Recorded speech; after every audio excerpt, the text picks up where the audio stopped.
Good morning students. आज हम लोग सांख्यिकी के बारे में मैथ्स 1 का एक टॉपिक है लास्ट सांख्यिकी, उसके बारे में पढ़ेंगे। इसके पहले आपने इसका जो स्वाध्याय है वो पढ़ा है, जिसमें हमने विभिन्न प्रकार के स्तंभालेख और सारणी में आपने माध्य, माध्यिका, बहुलक, इन सब सवालों के बारे में देखा है, उसको सीखा है। और माध्य क्या होता है, वर्ग क्या होता है, और किसी भी वर्ग में निम्न वर्ग सीमा, उच्च वर्ग सीमा और वर्गांतर ये क्या होता है, ये सब हमने देखा है। और वर्ग में असमावेशी वर्ग और समावेशी वर्ग या बारंबारता सारणी जो हम बनाते हैं, जिसमें वर्ग, गणन चिन्ह और बारंबारता ये 3 कॉलम होता है, ठीक है। इन सब के बारे में आपने देखा है। तो इसी के आधार पर आज हम लोग प्रकीर्ण प्रसंग्रह 7 का कुछ सवाल है, उसे हम लोग देखेंगे। तो प्रकीर्ण प्रसंग्रह 7 का पहले हम लोग क्वेश्चन नंबर 2 देखेंगे, ठीक है। तो हम लोग सीधा प्रश्न पे आते हैं। प्रश्न क्रमांक 2, प्रकीर्ण प्रसंग्रह 7।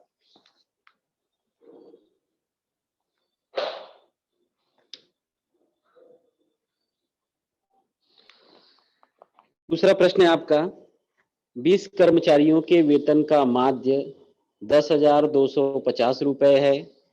यदि उसमें कार्यालय प्रमुख का वेतन मिला दिया जाए तो माध्य 750 रुपए से बढ़ जाता है, तो कार्यालय प्रमुख का वेतन ज्ञात कीजिए। सबसे पहले माध्य क्या होता है, यहाँ पर माध्य दिया है।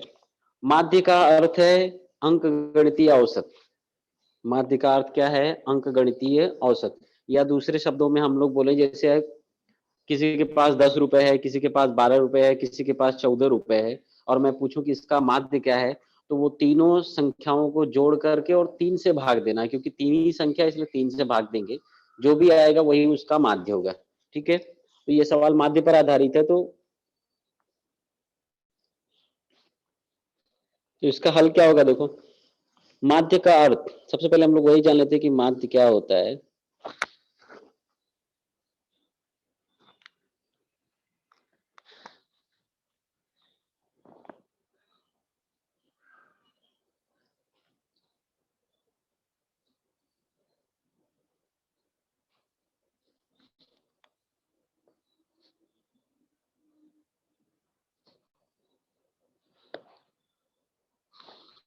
अंक गणितीय औसत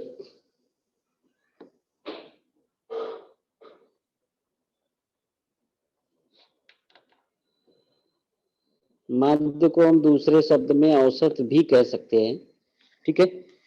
और इस सवाल में आपको 20 कर्मचारियों के वेतन का माध्य दिया है, तो जो दिया पहले हम लोग वो लिख लेते हैं। 20 कर्मचारियों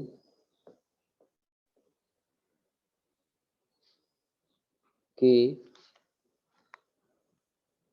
वेतन का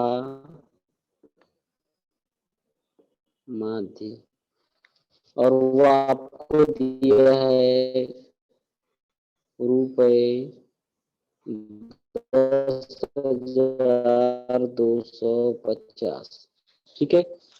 अब अगर 20 कर्मचारियों के वेतन का माध्य 10,000, तो कुल वेतन क्या होगा,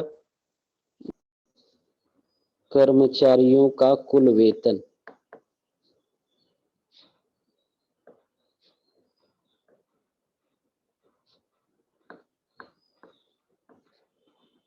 सब हो सकता है। देखो, माध्य आपको 10,250 दिया है और 20 कर्मचारी हैं, तो एक कर्मचारी का भी 10,250 हो सकता है। तो 20 कर्मचारियों का अगर आपको निकालना है तो सेम इसी में हम लोग 20 का गुणा कर देंगे, यानी अगर एक कर्मचारी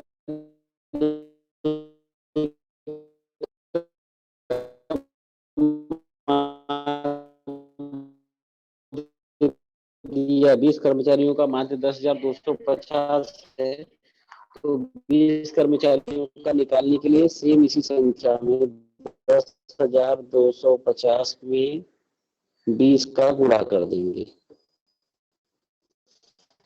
और 20 का गुणा कर दोगे तो आपको गुणा करने पर आएगा 2,05,000। ये हो गया 20 कर्मचारियों का कुल वेतन।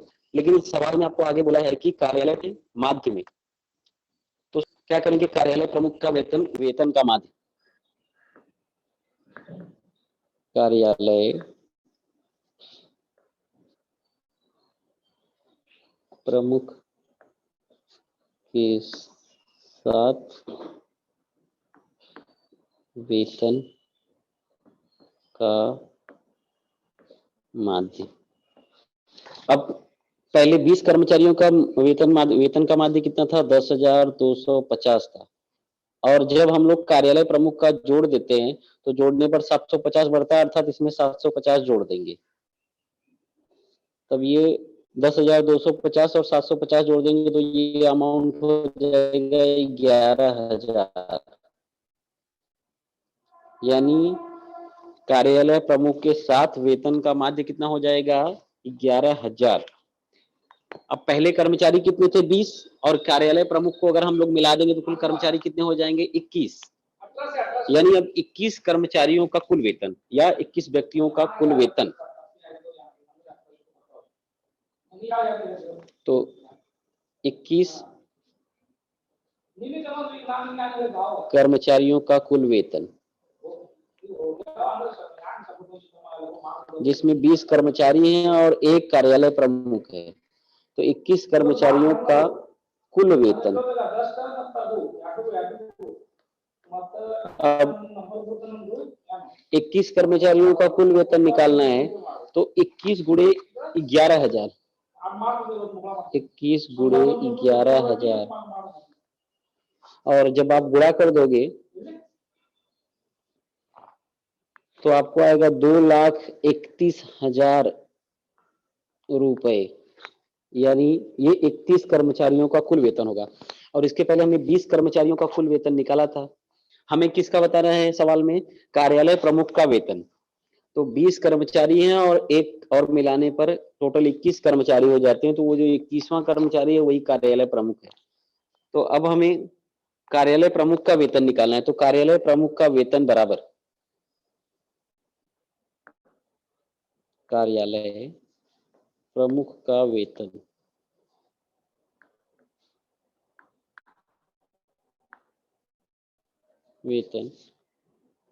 बराबर क्या करेंगे हम लोग, जो 21 कर्मचारियों का कुल वेतन है उसमें से हम लोग 20 कर्मचारियों के वेतन को घटा देंगे। तो 21 कर्मचारियों का वेतन कितना है, 2,31,000, और इसमें से 20 कर्मचारियों का कुल वेतन कितना था, 2,05,000। जब ये आप घटाओगे तब आपको फाइनल उत्तर मिलेगा जो कार्यालय प्रमुख का वेतन है, और वो कितना होगा, 26,000। 2,31,000 में से 2,05,000 घटा दोगे तो कितना आ जाएगा, 26,000। तो कहने का अर्थ ये है कि कार्यालय प्रमुख का वेतन कितना होगा, 26,000 रुपए। एकदम आसान प्रश्न था।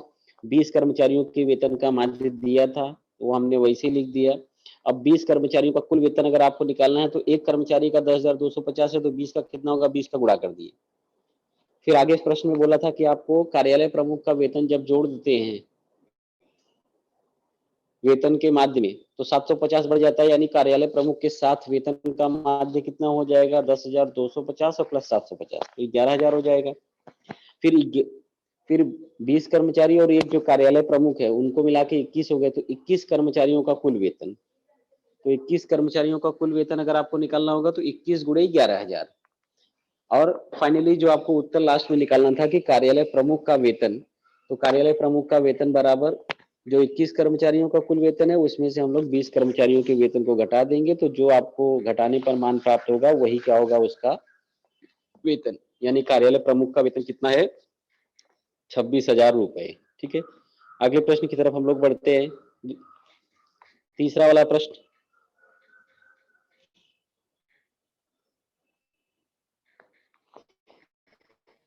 9 संख्याओं का माध्य 77 है। यदि इसमें एक संख्या और जोड़ दें तो माध्य 5 बढ़ जाता है, और जोड़ी गई वह संख्या ज्ञात करो। तो सवाल में देखो आपको जो दिया है सबसे पहले वहीं से हम लोग शुरू करेंगे। 9 संख्याओं का माध्य दिया है तो सेम वही लिखेंगे हम लोग, 9 संख्याओं का माध्य।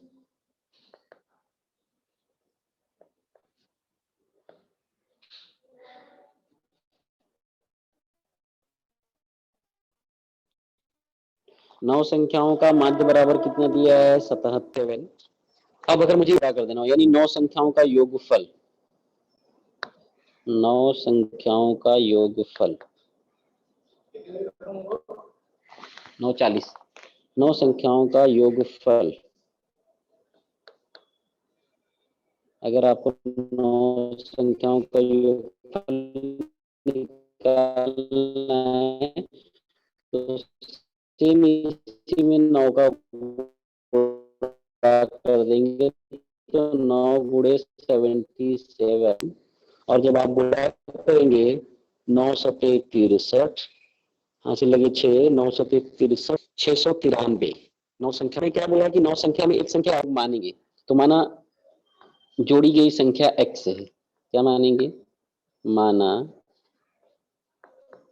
जो संख्या हम लोग जोड़ेंगे यानी जोड़ी गई संख्या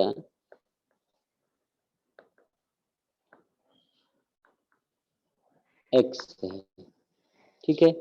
अब 9 संख्या पहले था, एक संख्या हमने जोड़ा x, तो कुल संख्या कितनी हो गई 10, तो हम लोग 10 संख्याओं का माध्य निकालेंगे, यानी 10 संख्याओं का माध्य, 10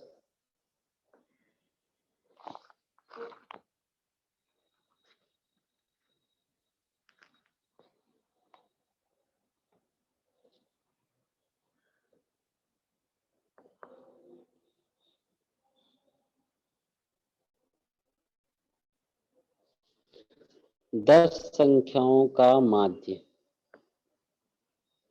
अब ये 10 संख्या में कौन कौन सा है, 9 प्लस x है, तो 10 संख्याओं का माध्य कितना हो जाएगा, देखो 9 संख्या का माध्य आपको दिया था 77, और एक संख्या आपने जोड़ा है, कौन सा जोड़ा है, x उसमें जोड़ा था, और x को जोड़ने पर माध्य 5 बढ़ जाता है, तो 5 बढ़ जाता है यानी 77 पहले था, और जब आपने x उसमें जोड़ दिया तो माध्य में कितना फर्क आएगा, 5 का और फर्क, यानी 5 उसमें और जोड़ देंगे तो 70 5 कितना हो जाएगा 82। ये जो 5 लिखा है वो आपके सवाल में दिया है कि x जोड़ने पर 5 माध्य में बढ़ता है, तो इसीलिए हमने 10 संख्याओं का माध्य निकाल दिया 77 और 5 कितना हो जाएगा 82।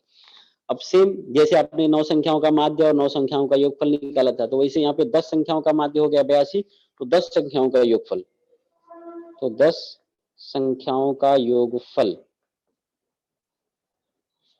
10 संख्याओं का योगफल, तो 10 संख्याओं का योगफल का अर्थ है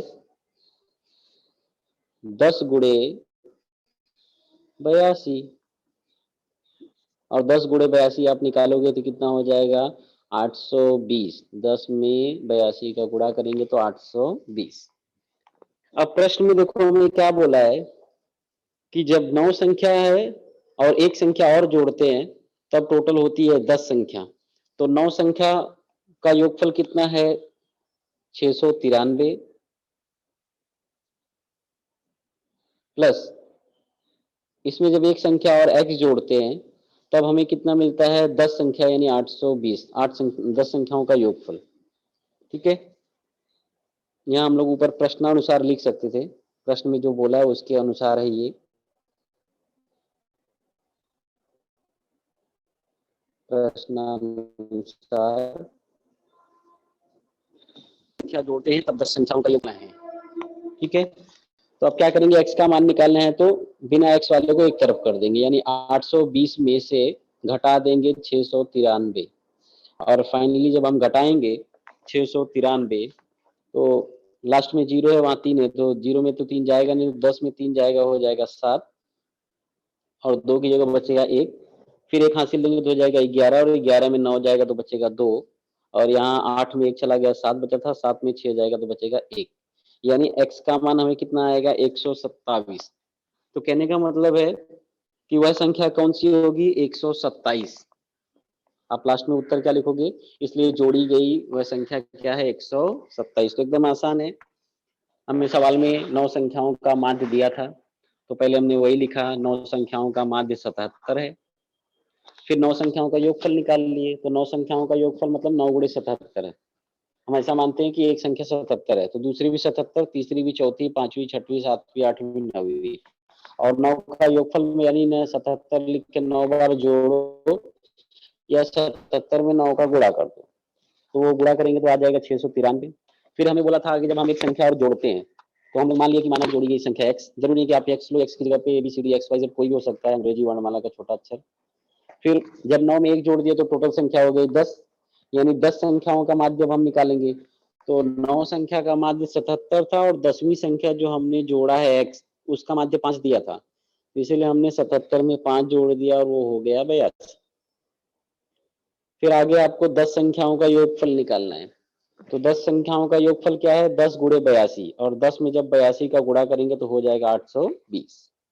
फिर प्रश्न में जो बोला है आपको कि 9 संख्या और 1 संख्या को जब जोड़ते हैं तब 10 संख्या आती, तो प्रश्न अनुसार क्या हो जाएगा, 693 में जब x जोड़ेंगे तो 820 आएगा, तो 693 को हम लोग 820 में घटा देंगे तो 820 माइनस 693 और घटा के आपको उत्तर आ जाएगा 127, तो इसलिए जोड़ी की संख्या कितनी होगी, 127।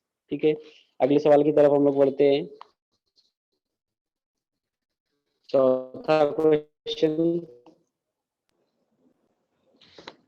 प्रश्न के आधार पर है आपको, किसी शहर के एक महीने के प्रत्येक दिन का अधिकतम तापमान, कोई भी शहर है एक, जैसे मुंबई, चेन्नई, दिल्ली, कोलकाता, कोई भी शहर हो सकता है, तो एक महीने का जो वहां का अधिकतम तापमान है वो आपको डिग्री सेल्सियस में दिया है, और इस तापमान के आधार पर हमें उचित वर्ग लेकर वर्गीकृत बारंबारता बंटन सारणी बनानी है, और वर्गीकृत बारंबारता बंटन सारणी में अखंडित वर्ग को हम लोग असमावेशी वर्ग भी कहते हैं। अखंडित वर्ग यानी असमावेशी वर्ग, जिस वर्ग में पहले वर्ग की उच्च वर्ग सीमा दूसरे वर्ग की निम्न वर्ग सीमा से सेम होता है। तो इस तरह का आपको अपने मन से एक वर्ग बनाना है, उसका गणन चिन्ह लिखना है और उसकी बारंबारता, और फिर उसी सारणी के आधार पर नीचे 2 प्रश्न हैं, उन प्रश्नों के उत्तर भी देने हैं। ठीक है, तो सबसे पहले हम लोग क्या करेंगे, बारंबारता सारणी बनाएंगे। तो हम बारंबारता सारणी बनाएंगे, तो बारंबारता सारणी के लिए हमें 3 कॉलम बनाने की आवश्यकता है। देखो 3 कॉलम में क्या होगा, पहला वर्ग होगा,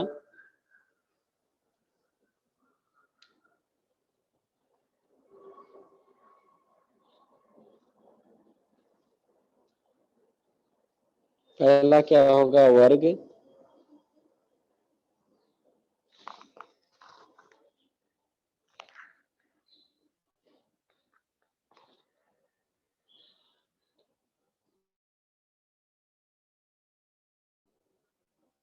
दूसरा होगा आपका गणन चिन्ह, और जो तीसरा बच रहा है वो रहेगा आपकी बारंबारता। तो बारंबारता सारणी के लिए हम लोग 3 कॉलम वाले सारणी बनाएंगे। पहले कॉलम में आपको वर्ग है, तो हम लोग यहाँ लिखेंगे वर्ग, और वर्ग में आपको क्या दिया है, तापमान, डिग्री सेल्सियस में तापमान, या अंश सेल्सियस दिया है आपको, तो तापमान आप लिख सकते हो, तापमान, और ब्रैकेट में आप अंश सेल्सियस। ठीक है, दूसरे कॉलम में आपको रहेगा चिन्ह,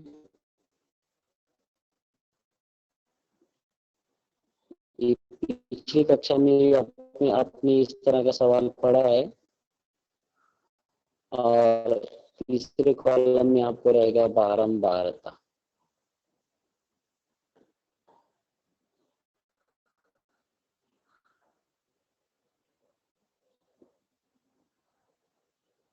ठीक है, तो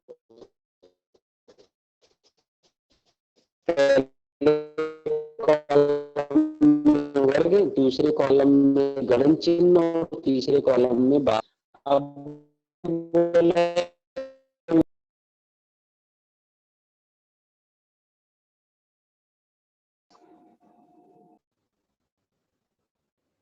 ओके ओके सर, ओके। तो वर्ग में हमने डिग्री सेल्सियस यानी तापमान को लिया है, और उचित वर्ग, हाँ सर, ओके, 28 से 30, 30 से 32, 32 से 34, 34 से 36 और 36 से 38। अब जब हम लोग गणन चिन्ह लिखेंगे तो पिछली कक्षा में भी हमने पढ़ा था, गणनशील लिखते समय हम लोग 4 तक हम लोग सीधी रेखा खींचते हैं और 5वीं रेखा जो होती है वो तिरछी लाइन यानी क्रॉस होती है, ठीक है। लेकिन 28 से 30 डिग्री सेल्सियस आप तापमान को उनके बीच का जो तापमान होगा वो आप काउंट करोगे।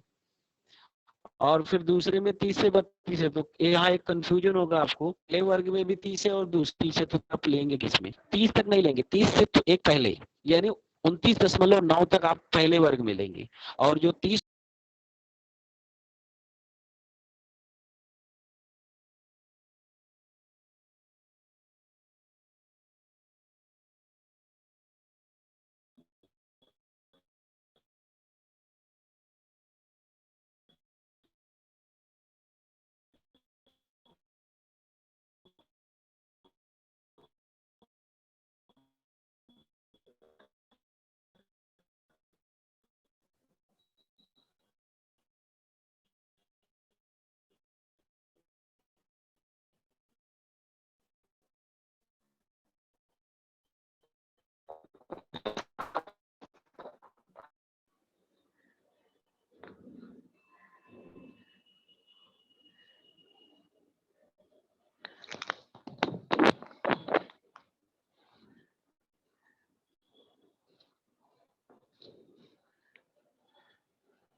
28 से 30,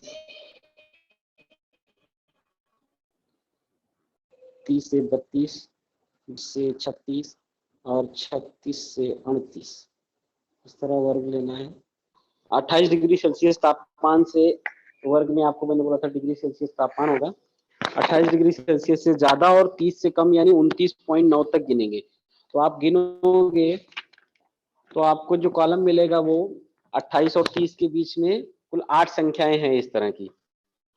तो 8 संख्या के लिए गणनशील आप बनाओगे तो पहले 5 के लिए बनाओगे, 1 2 3 4 और ये 5वां क्रॉस, 6 7 8 और 8 गणनशील बनाए तो आगे वाले कॉलम में 8।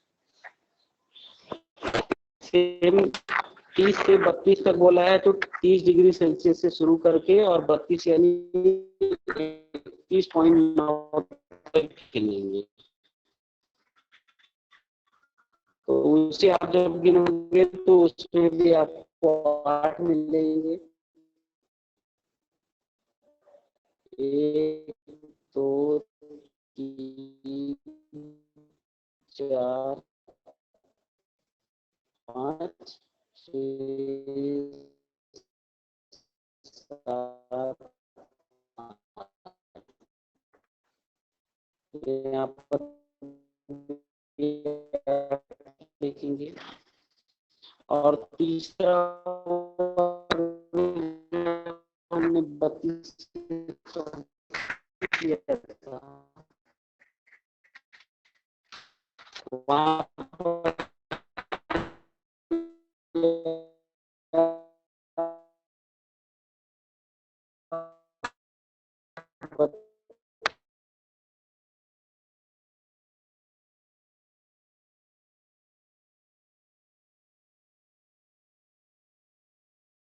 आपको है, पहला प्रश्न आपको पूछा गया है अधिकतम तापमान 34 डिग्री सेंटीग्रेड या सेल्सियस से कम ऐसे कितने दिन है। तो 34 डिग्री सेल्सियस 34 डिग्री यानी आप 34 के नीचे तक का आपको लेना है। तो 34 तक का कॉलम कहां पर है आपको, ये जो तीनों है ये तीनों 34 से कम है। तो आप इन्हें आप टोटल करोगे यानी 34 डिग्री सेल्सियस से कम तापमान वाले कितने दिन होंगे, तो 8 + 8 + 8 8 × 24 दिन होंगे। और फिर दूसरा प्रश्न आपको पूछा है कि अधिकतम तापमान 34 डिग्री सेल्सियस या उससे अधिक। अब 34 से अधिक वाला उसके नीचे का है, तो उससे की नीचे वाला आप देखोगे तो 5 और 1 6 है, तो उसका आंसर आपको 6 आएगा टोटल, ठीक है।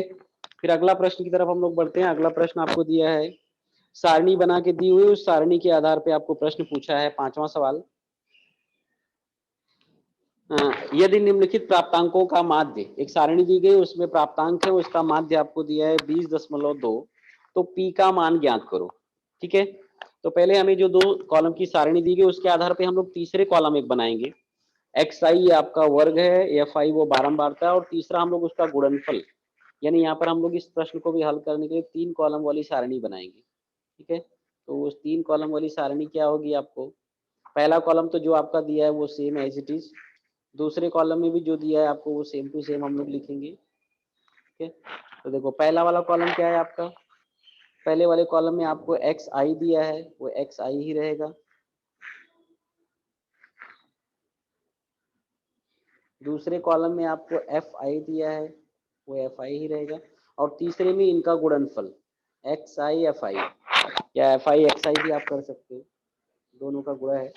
तो एक्स आई में आपको क्या क्या संख्या दिया है, 10 है, 15 है, 20 है, 25 है, 30 है। और ये एक्स आई जो वर्ग है, ये वर्ग का माध्य यहाँ पे दिया हुआ है।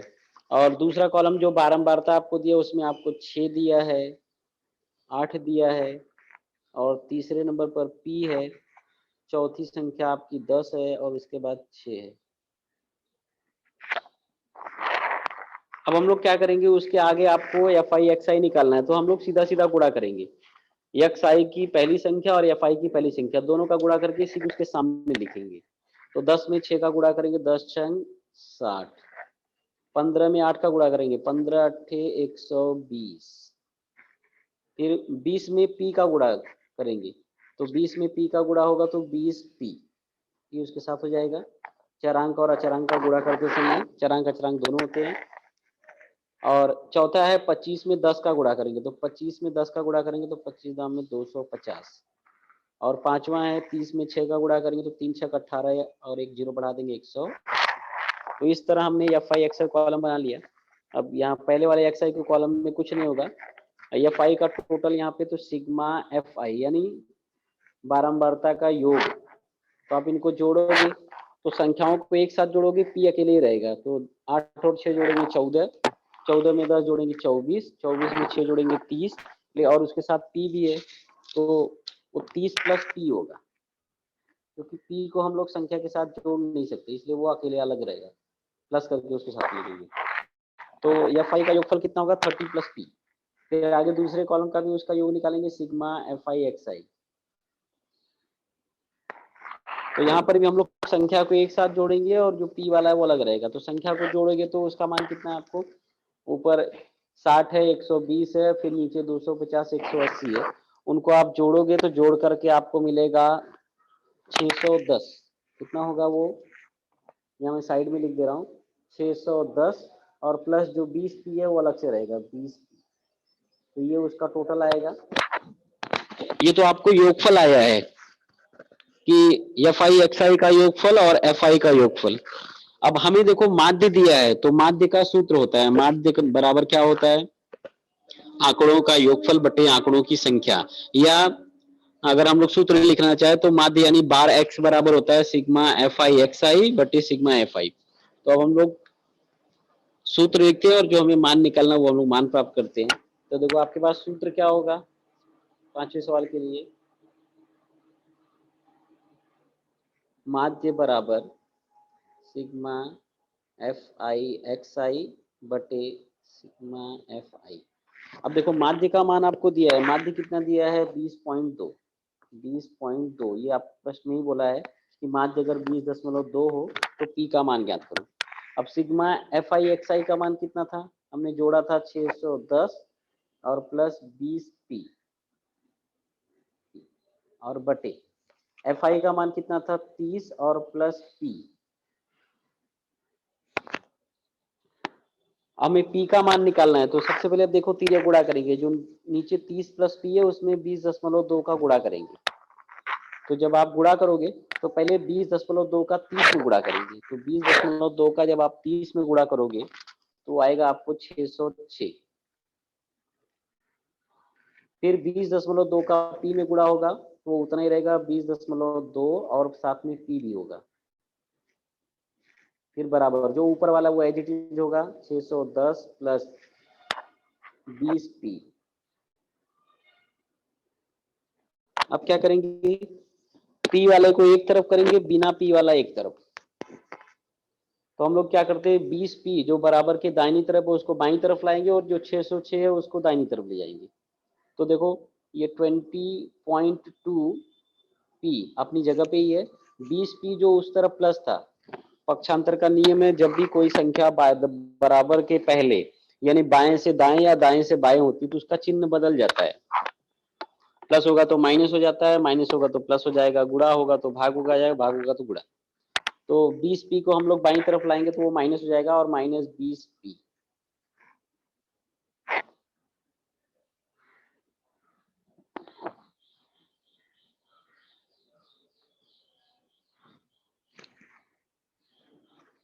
बराबर उस तरफ आपको कितना है,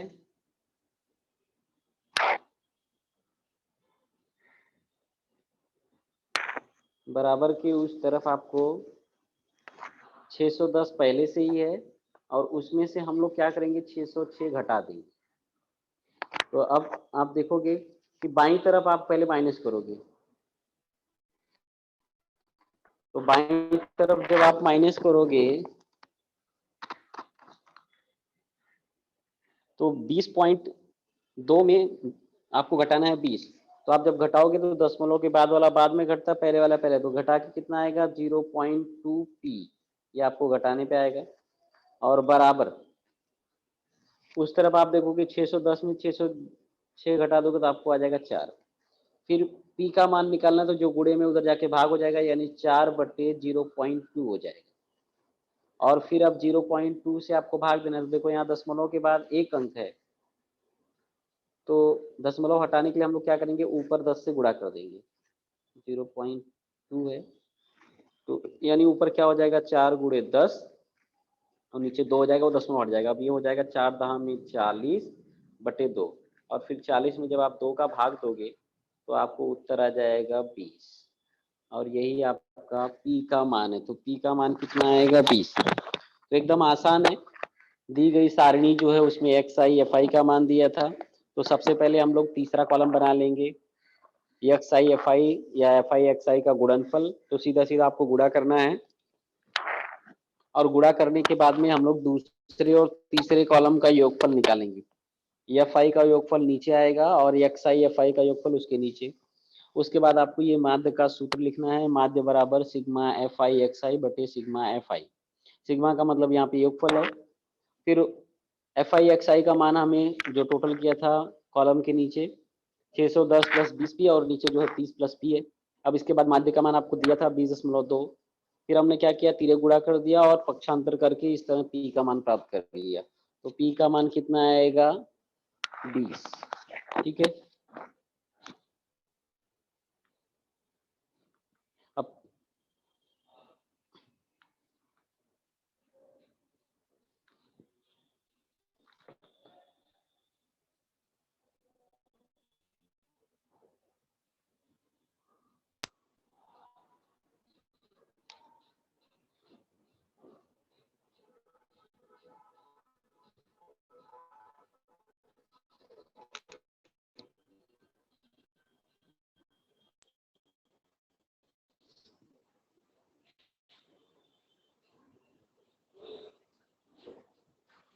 अब आज जो हमने पढ़ा है उस पर आपको कोई क्वेरी है, कुछ डाउट है तो आप पूछ सकते हो।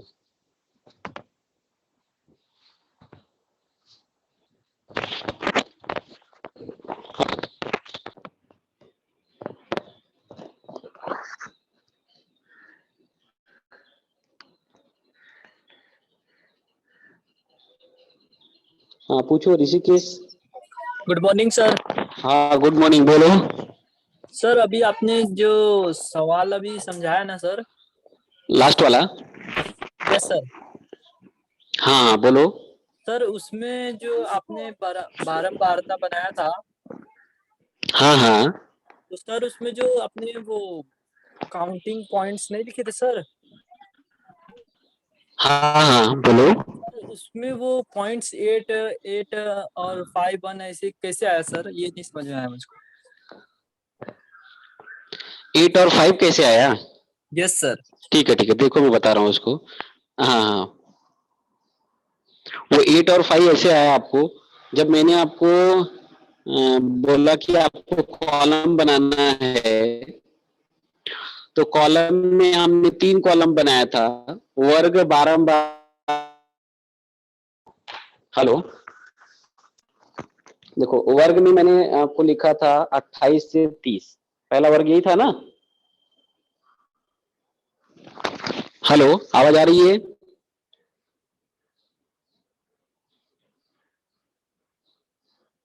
Hello Rishikesh, yes sir. आवाज आ रही है? Yes sir. देखो, अब आपको देखो पहला एक एग्जांपल दे रहा हूं मैं, 28 से 30। तो आप 28 से 30 मैंने क्या बोला था आपको, जब गणन चिन्ह लिखोगे तो आपको तापमान 28 से स्टार्ट करना है, तो 28.1, 28.2, 3, 4, 5 जितना भी होगा, और 29.9 तक आपको इसमें काउंट करना है। तो जो हमें आंकड़ा दिया था तापमान का, उसमें आप गिनोगे तो आपको 8 मिलेंगे आपको।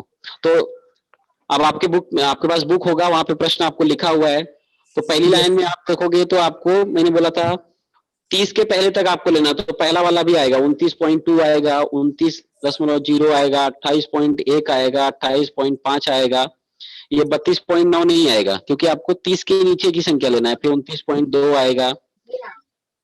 Yes sir. और आगे आप देखोगे दूसरी लाइन में आप देखोगे तो 30 है, वो भी नहीं लेंगे आप, 33 भी नहीं आएगा, 32.5 भी नहीं आएगा, 35.5 नहीं आएगा, 34 नहीं आएगा, इसमें ये लाइन में एक भी नहीं है। फिर आप थर्ड वाली लाइन में आओगे, नीचे की लाइन में, तो नीचे की लाइन में आपको 30.3 ये भी नहीं आएगा, दूसरा वाला भी नहीं होगा, थर्ड वाला भी नहीं होगा, फोर्थ भी नहीं है। फिर पांचवें नंबर पे, जो छठवें नंबर पर संख्या लिखी है 29.0, वो होगा, 29.5 होगा, और 29.9 होगा। ठीक है, तो आप अब इसे गिनो, 1 2 3 4 5 6 7 8, तो कुल संख्या कितनी हो गई? 8।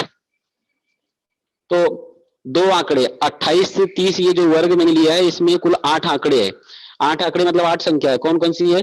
पहली लाइन में आपको जो प्रश्न दिया है, पहली लाइन में बाएं से दाएं आप देखोगे तो 29.2 है, 29.0 है, 28.1 है, 28.5 है, और 29.2 है, और सबसे लास्ट वाली लाइन में 29.0 और 29.5। तो इसे आप गिनोगे तो 8 होंगे। तो 8 के लिए मैंने बोला था गणन चिन्ह में आप 8 के लिए 5, पहले 5 अलग होगा, उसके बाद 3 अलग होगा, तो 5 के लिए आप 4 एक साथ में करोगे और 5वीं लाइन क्रॉस होगी इस तरह, और फिर 3 अलग से, 1 2 3। अगर यहाँ 10 होता तो फिर मैं क्या करता, वापस से 4 करता, 1 4 और फिर 5। ठीक है, तो इस तरह आपको 8 बनाना था। तो 8 के लिए आप 5 के लिए हमेशा याद रखोगे कि 5 अगर बनाना होगा, 1 के लिए तो आप सिंगल 1 करोगे, 2 के लिए 2 होगा, 3 के लिए 3 होगा, लेकिन जैसे 4 होगा तो फिर 4 होगा, और अगर 5 आ गया तो 4 सीधा रहेगा और 5वीं लाइन क्रॉस हो जाएगी। समझ में आया ऋषिकेश? और फिर आगे आपको बारंबारता में 8 लिख देना है। सेम इसी प्रकार आप गिनोगे तो वो 5 भी आपको आएगा। जो आप पूछ रहे थे 34 से 36, तो 34 से स्टार्ट करो और 36 बोला है तो उसके एक पॉइंट पहले यानी 35.9 तक आपको काउंट करना है। ठीक है,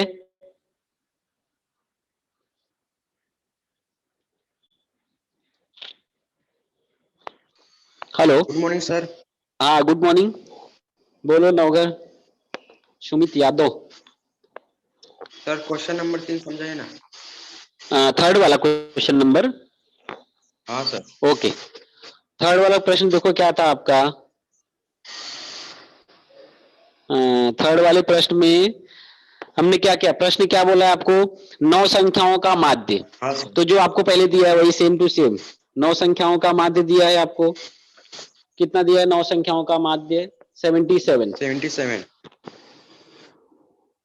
तो जो है दिया वही हम लोग लिख देंगे। हाँ सर।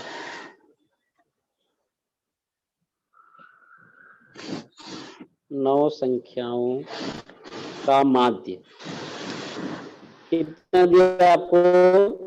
77। ठीक है, अब हाँ मैं अगर बोलूं कि 9 संख्याओं का योगफल निकालो, तो ऐसा इसमें माना गया कि 9 संख्याओं में ये पहली संख्या क्या है? 77 है, दूसरी भी 77, तीसरा चौथा पांचवा छठवां सातवां आठवां नौवां, ये 9 के 9 संख्या क्या है? हर एक संख्या 77 ही है। और अगर हम लोग 9 का माध्य निकालेंगे तो इन्हीं 9 को जोड़ के 9 से भाग दे देंगे तो 77 आ जाएगा। तो अगर 9 संख्याओं का माध्य 77 है तो 9 संख्याओं का योगफल कितना होगा?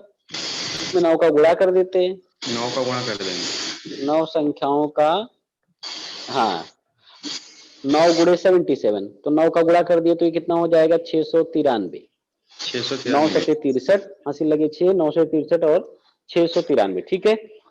अब आगे प्रश्न में आपको क्या बोला है कि इस 9 में एक संख्या जोड़ते हैं। तो जब 9 में एक संख्या जोड़ते तो पहले हम लोग वही संख्या मानते हैं कि कौन सा जोड़ेंगे। तो हम लोग ने मान लिया कि माना जोड़ी गई संख्या क्या है, x। क्या माना, जोड़ी गई संख्या क्या है, x। x। अब 9 था और एक हमने x जोड़ दिया तो टोटल कितना हो गया 10, बराबर ना। हाँ सर। 9 पहले था और एक हमने जोड़ा x, तो टोटल संख्या कितनी हो गई 10।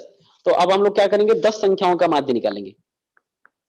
और 10 संख्याओं का माध्य, तो आप देखोगे अब ये जो 10 संख्या है इसमें क्या है एक्चुअली में, ये जो 10 संख्या है इसमें 9 है, 9 संख्या और एक यक्ष है, तब वो मिलके 10 हुआ है। ठीक है। हाँ सर। अब 10 संख्याओं का माध्य देखोगे तो पहले देखो 9 संख्या का माध्य कितना था 77, और जो हमने यक्ष जोड़ा है उसका माध्य बोला है 5। आपको बोला है कि जब आप एक जोड़ोगे तो माध्य 5 और बढ़ेगा, तो वो 10वीं के लिए माध्य 5 देगा 9 में। अब जैसे 10 संख्याओं का माध्य योगफल निकाले तो वैसे 10 संख्याओं का योगफल, 10 संख्याओं का योगफल। तो यहाँ पर भी 10 में 82 का गुणा कर देंगे और गुणा करोगे तो आपको आएगा 820। फिर आपको क्या बोला है कि वह संख्या निकालो जो हमने जोड़ा है। तो आपने 9 संख्याओं के योगफल में एक संख्या जोड़ के आपको 10वीं संख्या प्राप्त हुई है, 10 संख्याओं का योगफल। तो देखो 9 संख्या का योगफल कितना था 693, इसमें एक संख्या आपने जोड़ा x, और जब एक संख्या जोड़ दिए तो आपको 10 संख्या हो गया और उसका योगफल आपको 820 मिला है। तो अब इसमें क्या करेंगे, x का मान निकालना, तो ये जो 693 है इसको उस तरफ जाके माइनस कर देंगे, बराबर की उस तरफ। तो 820 में से क्या करोगे 693 घटा दोगे और घटाओगे तो आपको कितना आएगा 127। समझ में आया? हाँ sir, thank you sir. Okay, welcome.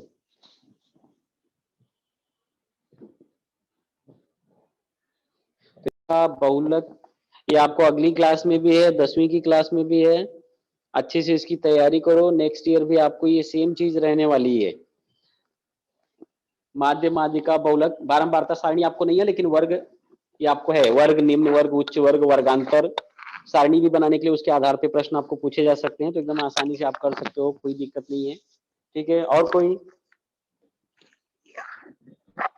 आज के क्लास में हम लोगों ने सांख्यिकी के बारे में, माध्य क्या होता है, हेलो, आज हम लोगों ने सांख्यिकी के बारे में अध्ययन किया। सांख्यिकी के आधार पर जो प्रश्न होते हैं शाब्दिक प्रश्न, उन शाब्दिक प्रश्नों को समझा, उसके बारे में जाना। ठीक है, आगे हम लोग नेक्स्ट क्लास में इसके बारे में और भी अच्छे से पढ़ेंगे, जो नेक्स्ट क्लास होगा। आज की क्लास यही समाप्त होती है। थैंक यू, धन्यवाद।